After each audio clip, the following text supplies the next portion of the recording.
मेरा नाम रविंद्र सिंह है और आप देख रहे हैं द स्टेट सेंटिनल।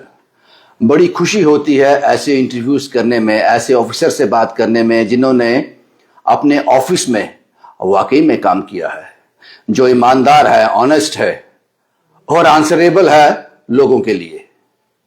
मैं ये तो नहीं कहूंगा कि ये इकलौता ऑफिसर ऐसा है, बाकी नाराज हो जाएंगे, लेकिन ये आंकड़ा बहुत कम है। इस वक्त मैं आरटीओ जम्मू के साथ बैठा हूं, जसमीत सिंह जी के पास, और जिन्होंने बहुत ही उम्दा, बहुत ही ईमानदारी से, बड़ी ही लगन से मैक्सिमम जो पेंडेंसी आरटीओ ऑफिस में रहती थी, जो शिकायतें रहती थी, उनको ऑलमोस्ट खत्म कर दिया है। लेकिन अभी भी कुछ ऐसे सवाल हैं जो जनता को जानना बहुत जरूरी है। शायद अपने घर बैठे आप जानना चाहते होंगे कि इन सवालों के जवाब, वही जवाब लेने के लिए हम इनके पास आए। शुक्रिया जसमीत जी, हमें वक्त देने के लिए। Thank you. शुरुआत करते हैं जसमीत जी। पहला सवाल ये है, सेकंड हैंड कार के लिए आपने कुछ गाइडलाइन लाई थी। मैं आपसे जानना चाहता हूं सबसे पहले कि वो क्या गाइडलाइन थी।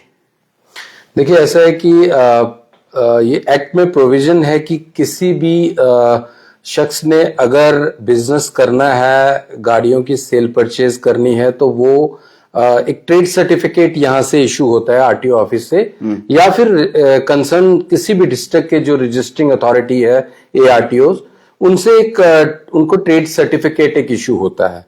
तो ये जो सेकंड हैंड कार डीलर्स थे, ये मैक्सिमम रजिस्टर्ड नहीं थे, ये अनऑथराइज्डली काम कर रहे थे। दिल्ली इंसिडेंट के बाद ये सोच बनी कि नहीं, इनको भी एक डाटाबेस हमें चाहिए कि कौन किसको गाड़ी बेच रहा है। इसके दो पहलू हैं।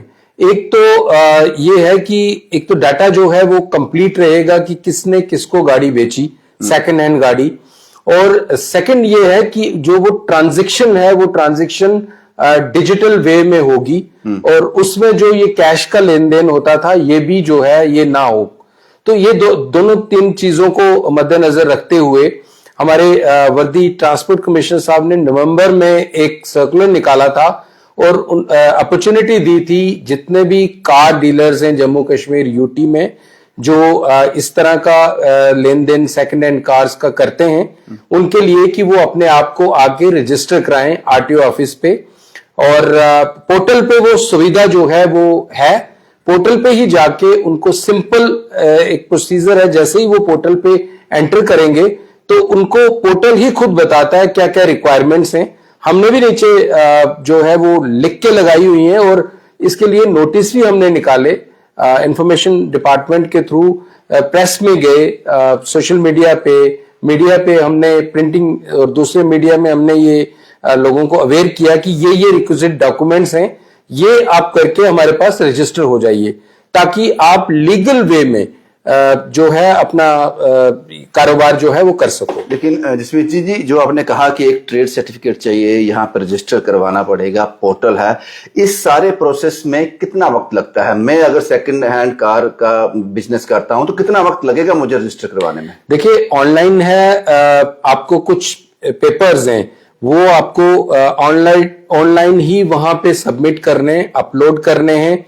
और जिसमें अनिवार्य है जीएसटी नंबर आपका, और एक उद्यम से एक सर्टिफिकेट जो है आपको मिलता है, और बाकी तो पैन कार्ड, आधार कार्ड, ये चीजें हैं। एक हफ्ते में हो जाता है? तो मुझे लगता है कि हफ्ता भी नहीं लगता इस पे। तो एक जो प्रतिक्रिया है वो इसमें यही है, जो मैक्सिमम जितने भी लोग हमारे पास आए, हम भी उनके पास पहुंचे, हमने यहाँ सिस्टम से जो लोग हमारे पास आए एक वीडियो बनाई, और वो वीडियो जो थी वो हमने सर्कुलेट की। इनके जो प्रेसिडेंट थे वो हमसे मिले, चेयरमैन जो थे इनके वो आए, और उनका जब हमने यहीं बैठ के रियल टाइम पे यहाँ पे रजिस्ट्रेशन का प्रोसेस शुरू किया, और वो वीडियो बना के हमने उनको दी कि आप जो आपके वाकई साथी हैं उनको ये सर्कुलेट करिए अपने ग्रुप में, ताकि वो लोग आए। इसमें सिर्फ जो टाइम लगता है वो ये है कि हम जब भी, जैसे ही वो यहाँ पे अप्लाई करते हैं, उनकी जो डॉक्यूमेंट्स है वो हम यहाँ से एक लेटर लगा के सीआईडी जो है उसको भेजते हैं, सीआईडी डिपार्टमेंट को। वहां से जैसे ही क्लियरेंस आती है तो हम इनको यहाँ पे रजिस्ट्रेशन सर्टिफिकेट इशू कर देते हैं। मुझे लगता है कि एक आदमी को अप्लाई करने के लिए आपने कहा एक हफ्ते से भी कम लगता है, हम 10 दिन लेके चलते हैं। आपने कहा कि वर्दी ट्रांसपोर्ट कमिश्नर ने ये नवंबर में ये ऑर्डर निकाला था, तो आज आप ये कह सकते हैं, आरटीओ जम्मू ये कह सकता है कि जम्मू में जितने भी कार बाजार चल रहे हैं, जो सेकंड हैंड कार में डील करते हैं, सब रजिस्टर हैं, सबके पास जीएसटी है, सबके पास ट्रेड सर्टिफिकेट है, ये कह सकते हैं 3 महीने के बाद आप? देखिए, ऐसा है कि कोई भी नई चीज जो है उसको लोगों को बड़े प्यार से समझाना पड़ता है। अगर आप किसी भी चीज को अगर आप फोर्सफुली इंप्लीमेंट करवाएंगे तो वो थोड़ा सा दिक्कत रहती है। आपने देखा कि हमने पहले 1 महीने का उन्होंने टाइम दिया, फिर 15 दिन का मैंने भी रिक्वेस्ट की और उनको मोटिवेट किया, उनके साथ मीटिंग्स करके उनको बताया कि इसके क्या बेनिफिट्स हैं। आप लीगल टर्म्स पे आप अपने आप को रजिस्टर करवाओ। आज मैक्सिमम लोग जो हैं हमारे, वो उन्होंने अप्लाई कर दिया हुआ है हमारे पास, और उनकी जो वेरिफिकेशन है वो सीआईडी लेवल पे पेंडिंग है, जिसके लिए हमारे हायर अप्स, हमारी सेक्रेटरी टू गवर्नमेंट मैडम और होम डिपार्टमेंट के जो प्रिंसिपल सेक्रेटरी साहिबान है, फाइनेंशियल कमिश्नर है, वो उनके बीच में बात चल रही है। एज एंड व्हेन हमारे पास ये सीआईडी वेरिफिकेशंस इनकी आती है, कई लोगों ने इंडिविजुअल किया है, कई लोगों ने एज ए कंपनी वैसे भी किया है, कई लोगों ने अपने 10-10 मुलाजमों के नाम भी दिए हैं जो इसके साथ एफिलेटेड हैं। तो ये एक प्रोसेस है। सबसे बड़ी बात यह है कि जिसने भी अप्लाई हमारे पास कर दिया है वो लीगल टर्म्स में हमारे पास आ गया है। उसको मेयरली हमने एक रजिस्ट्रेशन सर्टिफिकेट जो है वो इशू करना है यहां से। आरटीओ जम्मू जसमीत सिंह जी ये बता सकते हैं कि आने वाले कितने वक्त में आप एक प्रेस कॉन्फ्रेंस करेंगे या फिर सोशल मीडिया के माध्यम से ये बता पाएंगे कि जम्मू में जितने भी कार बाजार हैं सब रजिस्टर हो गए? मुझे नहीं लगता कि ये जो महीना है फरवरी का, ये फरवरी, आज 9 फरवरी है, तो 27 से पहले मैं आपको 100% ये जितने भी यहां पे होंगे 100% इनकी रजिस्ट्रेशन एक करके भी आपसे बात करूंगा, और उसके बाद जो रह जाएंगे वो फिर सीजर होगा उनका। यानी कि 27 फरवरी तक टाइम है? नहीं, 27 फरवरी तक उनको हम रजिस्ट्रेशन सर्टिफिकेट दे देंगे। अप्लाई मैक्सिमम ने कर लिया, अप्लाई हो गया है, उनका प्रोसेस अंडर प्रोसेस है। वो फाइनल जो होता है, जिनको हम रजिस्ट्रेशन सर्टिफिकेट हैंड ओवर करते हैं, ट्रेड सर्टिफिकेट देते हैं, वो 27 फरवरी तक हम कंप्लीट कर लेंगे। तो मार्च के पहले वीक में मैं आपसे इंटरव्यू कर सकता हूं? बिल्कुल श्योर। आप मायूस नहीं करेंगे? बिल्कुल 100%। आपको लगता है कि जो भी आप ऑर्डर निकालते हैं, क्योंकि ये आपने कहा ये प्रावधान पहले से था, लेकिन दिल्ली अटैक के बाद आंखें खुली सरकार की भी, थोड़ी नींद से जागे वो, और मैं कह सकता हूं कि आरटीओ ऑफिस भी उसके बाद थोड़ा जागा होगा, तो लोग सीरियस नहीं लेते हैं कि पहले तो सो रहे थे अचानक जाग गए? थोड़ा सा लोगों को डर था, लोगों को लग रहा था कि हमारी ये सीआईडी वेरिफिकेशन क्यों, हम जीएसटी क्यों भरें, 25,000 रुपया अमाउंट था वो। जब हमने उनको मोटिवेट किया, उनको प्रॉपर बताया, फिर यहाँ पे रियल टाइम पे बिठा के उनके यहीं पे फॉर्म भरे और उसकी वीडियो बना के जब उनको दी, उनको लगा नहीं ये बिल्कुल सिंपल तरीका है। फरवरी के खत्म होते ही ये सब रजिस्टर हो जाएंगे, 100%, आई एम श्योर। मैं उम्मीद करता हूं कि तब तक आप इस कुर्सी पर बने रहें और मैं आपसे सवाल पूछ सकूं। Thank you. अच्छा, दूसरे सवाल बाजी और भी हैं, क्योंकि मैंने पहले कहा कि जसमीत सिंह जी एक ये आई मस्ट से कि कैबिनेट मिनिस्टर जो सतीश शर्मा जी हैं, और उमर अब्दुल्ला सरकार से भी कहा जाऊंगा कि one of the honest officer, काबिल ऑफिसर, काम करने वाला ऑफिसर हमारे सामने बैठा है। शुक्रिया, जब तक आप इसको इस सीट पर बिठा सको लोगों का भला ही होगा। एक स्क्रैप पॉलिसी में कुछ राहत देने की बात की गई थी, सब्सिडी की बात की गई है साहब, ये स्क्रैप पॉलिसी है क्या? क्योंकि ये लोगों को जानना जरूरी है। पहले थोड़े समय बता दीजिए, स्क्रैप पॉलिसी जो सब्सिडी है ये क्या है? देखिए, ये दोनों अलग अलग हैं। थोड़ा सा पहले मैं बताऊंगा, स्क्रैप पॉलिसी में आरवीएस में हमने ये नोटिफाई किया हुआ है, लोग अप्लाई कर सकते हैं। 4 कनाल लैंड होनी चाहिए। आप भी एक यूनिट खड़ा कर सकते हैं जिसमें जितनी भी पुरानी गाड़ियां हैं, उन गाड़ियों को कोई अगर उनको स्क्रैप, जैसे आप पहले कवाड़ी के पास जाते थे, अनरजिस्टर्ड वो थे, हम उनको भी यहाँ पे रजिस्ट्रेशन सर्टिफिकेट देते हैं। हमारे ट्रांसपोर्ट कमिश्नर साहब जो है वो उनको सर्टिफिकेट देते हैं, और वहां पे अपनी गाड़ी आप लेके, वो लीगल तरीके से उनको वो रजिस्टर्ड होंगे, वहां जाके अपनी गाड़ी को आप स्क्रैप करवा सकते हैं। एक तो वो रहा। सेकंड, ये जो सब्सिडी का आपने पूछा, जो भी 15 साल से ऊपर कमर्शियल गाड़ियां हैं, जैसे बस है या फिर फिलहाल बस है या मिनी बस है पैसेंजर, उनके लिए 5 लाख रुपए की जो थी सब्सिडी थी, जो हम देते थे कि अगर 15 साल से ऊपर आपकी सपोज गाड़ी है, बस है या मैटाडोर है, आप जब उसको स्क्रैप करवाते हो, रजिस्टर्ड जो यहाँ पे कबाड़ी जिसको आप बोलते हो टर्म्स में, उसका सर्टिफिकेट लगा होना चाहिए। वो जो कबाड़ी है वो जीएसटी उसके पास मैंडेटरी होनी चाहिए उसका, क्योंकि तभी होगा कि उसने जीएसटी अपनी करवाई है। तो उसको हम 5 लाख रुपए की सब्सिडी जो है उस आदमी को देते थे नई गाड़ी लेने के लिए।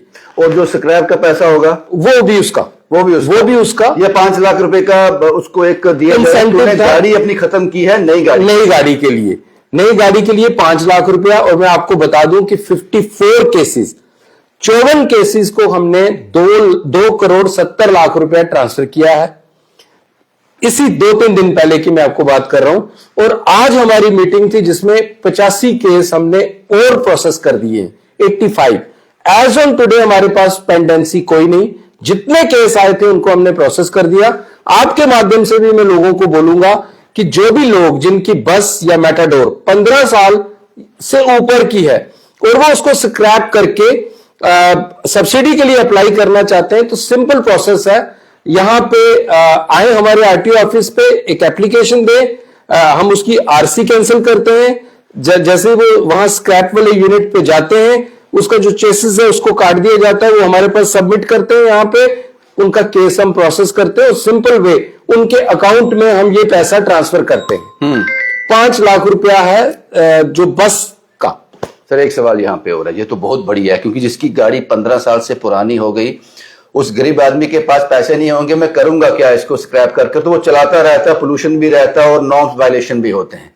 लेकिन मेरा यहाँ पे सवाल ये है, मेरे पास बस है, 15 साल हो गए, मैंने उसको स्क्रैप करना है, लेकिन अब मैं दोबारा ट्रांसपोर्ट लाइन में नहीं जाना चाहता, मुझे नई गाड़ी नहीं खरीदनी, किसी और बिजनेस में पैसे लगाने हैं, तो वो स्क्रैप करने के बाद 5 लाख मिलेगा मुझे?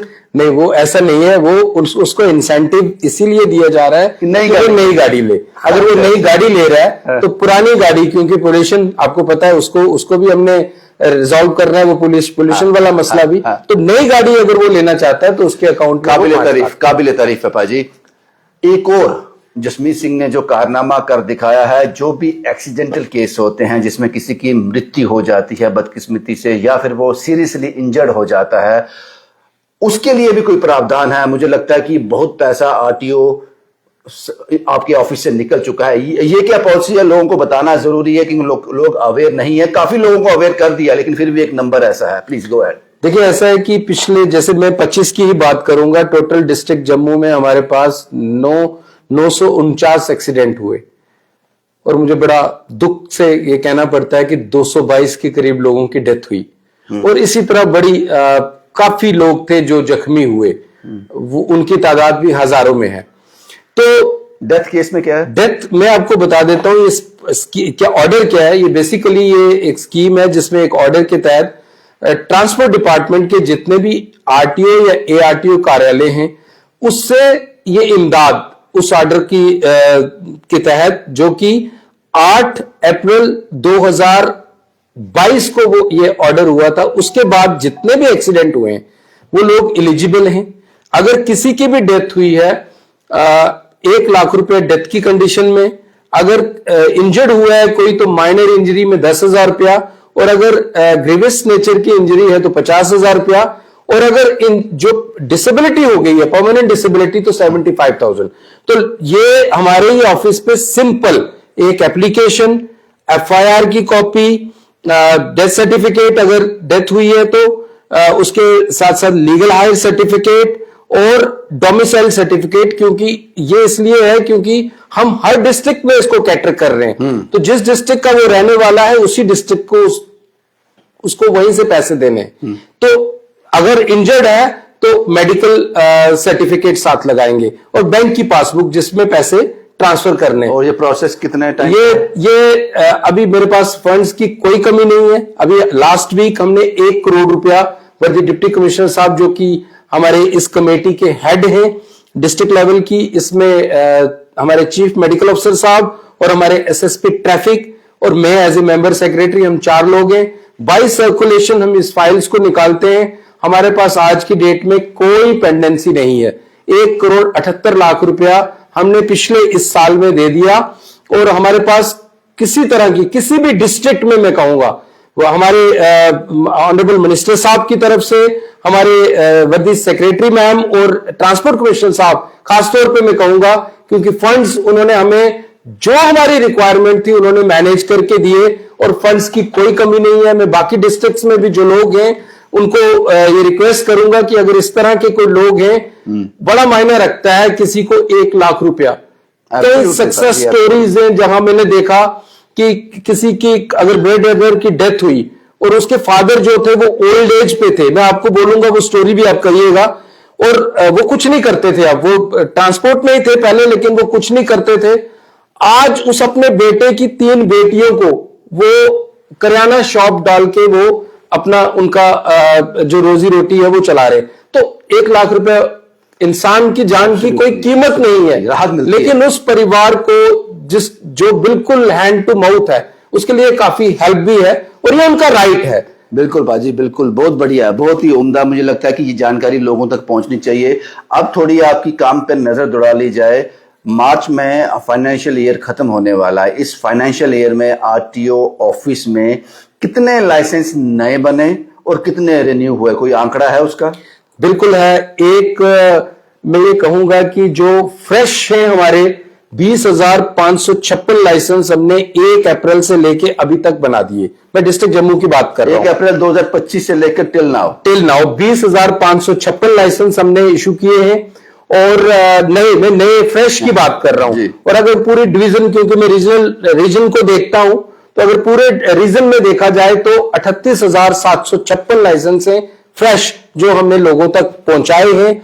और टोटल देखा जाए तो इसी 1/4/2025 के बाद हमने लोगों के घरों तक 2,85,000 लाइसेंस जो पिछले भी रुके हुए थे वो भी उनके घर तक डिलीवर करवा दिए।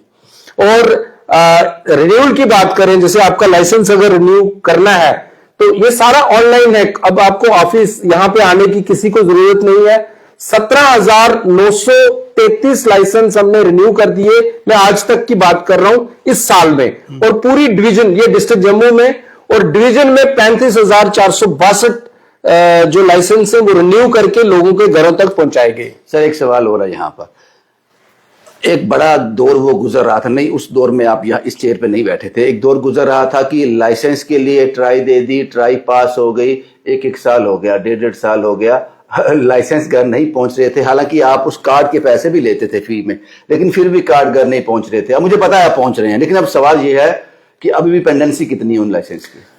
आज की डेट में कोई पेंडेंसी नहीं है। लोग कमेंट करते हैं। मैं उनसे रिक्वेस्ट करूंगा उन लोगों से कि अगर आपको लगता है, क्योंकि ये हमने अपनी वर्दी सेक्रेटरी मैम के नोटिस में लाया था कि करीबन पिछले ये जो बैकलॉग था, 10,000 लोग ऐसे थे जिनके लाइसेंस प्रिंट नहीं हो पाए थे, रीजन कुछ भी रह सकते थे। वो उन्होंने इमीडिएट एक्शन करके पिछले महीने ये बिल्कुल कह दिया था कि ये लाइसेंस प्रिंट करके लोगों के घरों तक पहुंचाए जाएं। और मैं आपको बता दूं, देखिए यहां पर हम लाइसेंस को अप्रूवल तक का यहां का है, उसके बाद यहां से सेंट्रलाइज जो हमारा वेंडर है, वो जो कि ट्रांसपोर्ट कमिश्नर साहब के ऑफिस में वो उनकी निगरानी के अंदर वो काम कर रहा है अंडर सीसीटीवी कैमरास, वहां से ये लाइसेंस प्रिंट होते हैं, वहीं से डिस्पैच होते हैं। और अगर कोई रिटर्न, कुछ लोग घर में नहीं रहते, कुछ लोग कुछ एड्रेस कईयों का अगर गलत है, तो वो रिटर्न भी वहीं टीसी ऑफिस में ही आते हैं। पेंडेंसी एज ऑन टुडे नहीं है, बिल्कुल नहीं है। और अगर किसी की है, मैं आपके माध्यम से कहता हूं, तो प्लीज आप मुझे कांटेक्ट करें, मैं विद इन वीक मैं खुद पर्सनली मैं डिलीवर करवाऊंगा, आई प्रॉमिस। भाई ये क्या है मेरे हाथ में? ये आरसी है जी।